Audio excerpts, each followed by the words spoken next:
आज 20 जुलाई है, दिन सोमवार। ये है पटना समाचार। ये जानते हैं आज की 30 फटाफट बड़ी खबरों को। सीएम सम्राट चौधरी ने 551 मॉडल स्कूलों का उद्घाटन किया। इस दौरान उन्होंने राष्ट्र कवि रामधारी सिंह दिनकर के नाम पर भी एक यूनिवर्सिटी बनाने का ऐलान किया। साथ ही उन्होंने अपराधियों को नसीहत देते हुए कहा कि वे बिहार छोड़ दें। बिहार का कुख्यात गैंगस्टर संतोष डॉन गिरफ्तार कर लिया गया है। उसके खिलाफ अपहरण और हत्या समेत 31 गंभीर मामले दर्ज हैं। इससे पहले ईडी की रेड के दौरान वह साड़ी पहनकर फरार हो गया था। खान सर ने कहा, जो मुझे जीजा मानते हैं वही फैजल खान कहते हैं। उनके इस बयान पर रोशन आनंद ने पलटवार करते हुए कहा कि वह टीचर नहीं बल्कि खपती है। उन्होंने खान सर पर कई लड़कियों की जिंदगी बर्बाद करने का भी आरोप लगाया है। मुख्यमंत्री सम्राट चौधरी की सरकार यूनिवर्सिटी में राज्यपाल के अधिकार कम करने की तैयारी कर रही है। प्रस्ताव के अनुसार प्रोफेसरों पर भी प्राइमरी टीचर की तरह नियंत्रण रहेगा। उनकी भर्ती और तबादले की जिम्मेदारी उच्च शिक्षा विभाग के पास होगी। नेपाल में हो रही भारी बारिश के कारण बिहार के निचले इलाकों में बाढ़ का खतरा बढ़ गया है। सिवान सदर अस्पताल में पानी भर गया है, जबकि रक्सौल के एक स्कूल में भी जल भराव हो गया है। वहीं सीतामढ़ी में बागमती नदी में 40 लोगों से भरी एक नाव पलट गई। हालांकि सभी लोगों को सुरक्षित बाहर निकाल लिया गया। पटना का एक होटल कारोबारी हनी ट्रैप का शिकार हो गया। आरोप है कि एक लड़की ने उसे ब्लैकमेल कर 97 लाख रुपए वसूल लिए। मामले का खुलासा बैग में रखे ट्रैकर से हुआ, जिसके बाद लड़की के प्रेमी के घर से 20 लाख रुपए बरामद किए गए।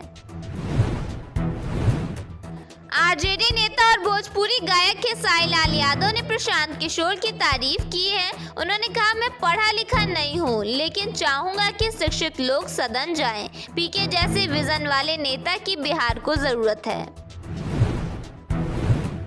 Patna arts and craft college में प्रैक्टिकल का सामान चोरी हो गया। इस मामले का खुलासा तब हुआ जब पटना यूनिवर्सिटी छात्र संघ के अध्यक्ष शांतनु शेखर निरीक्षण के लिए पहुंचे। उन्होंने इस घटना पर आंदोलन की चेतावनी दी है। बिहार में मानसून सक्रिय बना हुआ है। मौसम विभाग ने राज्य के 12 जिलों में आज भारी बारिश की संभावना को देखते हुए ऑरेंज अलर्ट जारी किया है। वहीं अन्य सभी जिलों में मौसम सामान्य रहने की संभावना है। नीति आयोग की नई रिपोर्ट के मुताबिक बिहार शिक्षा और सड़क बिजली के मामले में बहुत तेजी से आगे बढ़ रहा है। सरकार अपने खजाने का सबसे बड़ा हिस्सा बच्चों की पढ़ाई पर खर्च कर रही है, जिससे अब स्कूलों में पढ़ाई का स्तर सुधरा है और बच्चों के स्कूल छोड़ने की संख्या भी बहुत कम हुई है। इस सुधार के मामले में बिहार ने देश के कई बड़े और अमीर राज्यों को भी पीछे छोड़ दिया है, इसलिए रिपोर्ट में इसे तेजी से उभरता हुआ राज्य भी कहा गया है। नीति आयोग की रिपोर्ट के अनुसार उद्योग और निवेश के मामले में बिहार की स्थिति अभी भी कमजोर है, लेकिन राज्य में सुधार के लिए बड़े बदलाव किए जा रहे हैं। नीति आयोग की रिपोर्ट में बड़े राज्यों की श्रेणी में बिहार को 17वें यानी सबसे अंतिम स्थान मिला है। रिपोर्ट के अनुसार बिहार का सबसे कमजोर पक्ष वहां का व्यापारिक माहौल है, क्योंकि निवेशकों को लुभाने वाला माहौल अभी भी पूरी तरह तैयार नहीं हो पाया है, जैसे 24 घंटे बिजली और बेहतर कानून व्यवस्था की कमी। राजधानी पटना और आसपास के 12 नगर निकायों का कचरा अब बिजली, गैस और खाद्य में बदला जाएगा। रामचक बैरिया में 40 एकड़ भूमि पर अत्याधुनिक वेस्ट टू एनर्जी प्लांट स्थापित होगा। यह परियोजना न केवल कचरा प्रबंधन में क्रांति लाएगी, बल्कि राजस्व का एक नया स्रोत भी खोलेगी। सावन का महीना शुरू होते ही रोजी रोटी के लिए परदेश गए प्रवासी मजदूर भारी संख्या में अपने गांवों और घर लौट आए हैं। सुल्तानगंज से देवघर के बीच बने कांवरिया पथ पर हर साल की तरह इस बार भी रोजगार का एक बड़ा बाजार सज गया है। प्रदेश जैसे दिल्ली, पंजाब, मुंबई में महीने भर की मजदूरी की तुलना में कांवरिया पथ पर दुकानें लगाकर लोग कम समय में अच्छी कमाई कर लेते हैं। मजदूर इस बहाने त्योहार के समय अपने परिवार के साथ घर पर वक्त बिताते हैं। बिहार के 211 नए सरकारी डिग्री कॉलेजों में पढ़ाई शुरू होने के साथ अब टीचिंग और नॉन टीचिंग स्टाफ की भर्ती प्रक्रिया भी तेज हो गई है। सरकार इस महीने के अंत तक नियुक्तियां पूरी करने की तैयारी में है।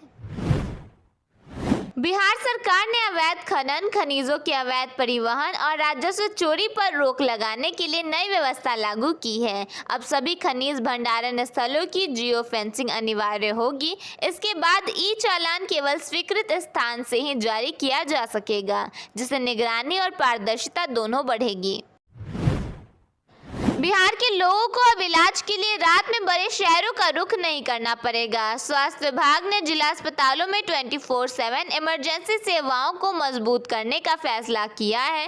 नई व्यवस्था के तहत विशेषज्ञ डॉक्टर, नर्सिंग स्टाफ और जरूरी सुविधाएं रात में भी उपलब्ध रहेंगी।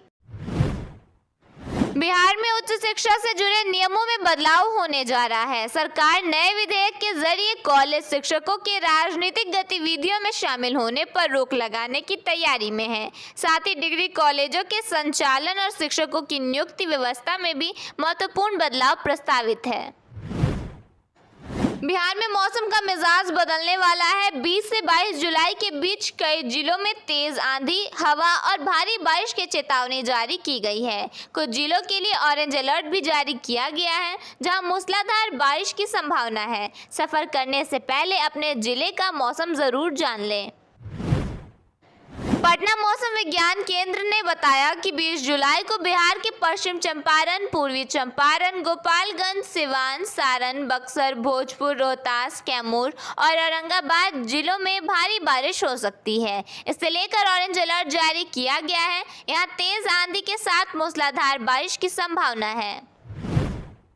बिहार के सरकारी स्कूलों के शिक्षकों के लिए नई ट्रांसफर पॉलिसी के तहत 29 जुलाई से ऑनलाइन आवेदन शुरू होंगे। शिक्षा विभाग ने स्पष्ट किया है कि सभी आवेदनों पर विचार किया जाएगा और पूरी प्रक्रिया चरणबद्ध तरीके से ऑनलाइन पूरी होगी।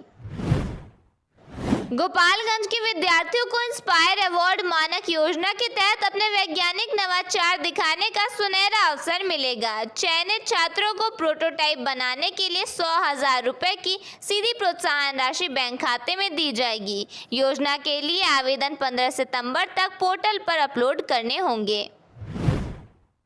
मुख्यमंत्री सम्राट चौधरी ने बेगूसराय से बिहार के 551 मॉडल स्कूलों की शुरुआत की है। इन स्कूलों में स्मार्ट क्लास, ई लाइब्रेरी और अनुभवी शिक्षकों की सुविधा मिलेगी, जिससे 9वीं से 12वीं तक के छात्रों को आधुनिक और गुणवत्तापूर्ण शिक्षा का लाभ मिलेगा।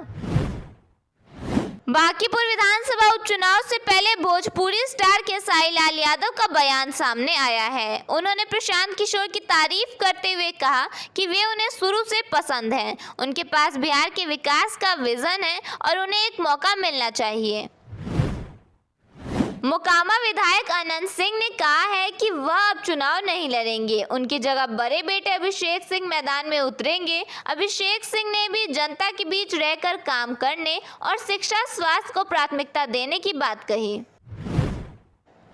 दिल्ली हाई कोर्ट ने कहा है कि सोनम वांगचुक की सफदरजंग अस्पताल से छुट्टी के मामले में फैसला मेडिकल बोर्ड की रिपोर्ट के आधार पर लिया जाएगा। उच्च न्यायालय ने 3 दिन में स्टेटस रिपोर्ट दाखिल करने को कहा है। इस याचिका में अगली सुनवाई 24 जुलाई को होनी है। यानी साफ है कि वांगचुक को अगले 3 दिनों तक सफदरजंग अस्पताल में ही रहना होगा। कोर्ट ने कोई अंतरिम आदेश देने से इनकार कर दिया है।